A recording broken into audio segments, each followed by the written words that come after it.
What happened to him? He used to be so kind. Something broke inside him. Something that doesn't grow back. But everyone breaks. Everyone heals. Why didn't he? Because what died inside him wasn't weakness. It was the last part of him that trusted this world, and what replaced it. I don't think even he knows what it is. Why should I apologize for the monster I've become? They never did. There's a room inside every man where the softest part of him lives, the part that believes, the part that forgives before being asked, the part that walks back into burning buildings because someone he loves is still inside. That room had a door, and for years you left it wide open. Anyone could walk in, anyone could sit down, anyone could take what they wanted from the shelves and leave without saying a word. You let them, because you thought that's what good men do, until one of them set the room on fire on their way out. And you didn't rebuild it, you sealed it, bricked it shut with your bare hands while the smoke was still rising. Not out of anger, out of clarity. The kind of clarity that only comes when you've been so completely emptied by someone that you can hear your own heartbeat in a room that used to be full. Something died that day. You know exactly what it was.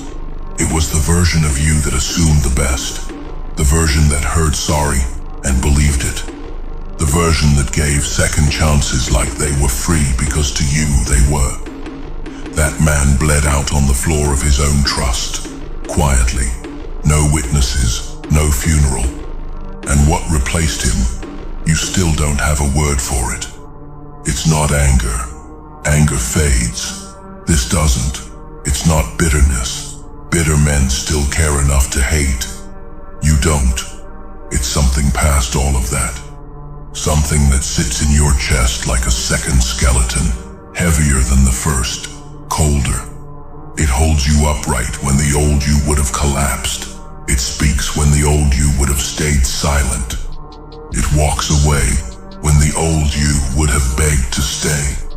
You didn't choose this thing. It chose you. Moved into the space the dead version left behind and made itself at home. And now it runs everything. How you talk, how you watch people, how you measure the distance between what someone says and what they actually mean. The gap used to confuse you. Now, you read it like scripture.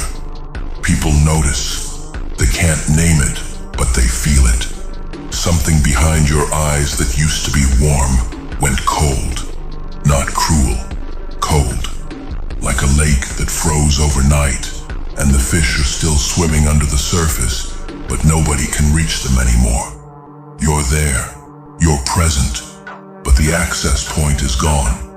And people who used to walk into your life like it was a public park now stand at the edge and feel something they can't explain telling them, don't. Good. That barrier isn't a wall. It's a filter.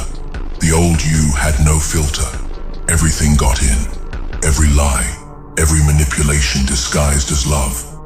Every person who said forever and meant until something better comes along.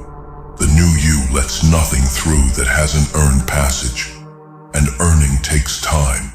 Real time. The kind most people aren't patient enough to spend. So they leave. And you let them. Without flinching. Without chasing. Without the old panic that used to rise in your throat when someone turned their back. That panic died with everything else. And its absence is the quietest kind of freedom you've ever known. Something died inside you, yes, but what replaced it keeps you alive in ways the dead thing never could. It doesn't trust easily, it doesn't break cleanly, and it doesn't have a name, because the language for what you've become hasn't been invented yet. You are the thing after the breaking, and the world has no category for that. subscribe to Winner's Town.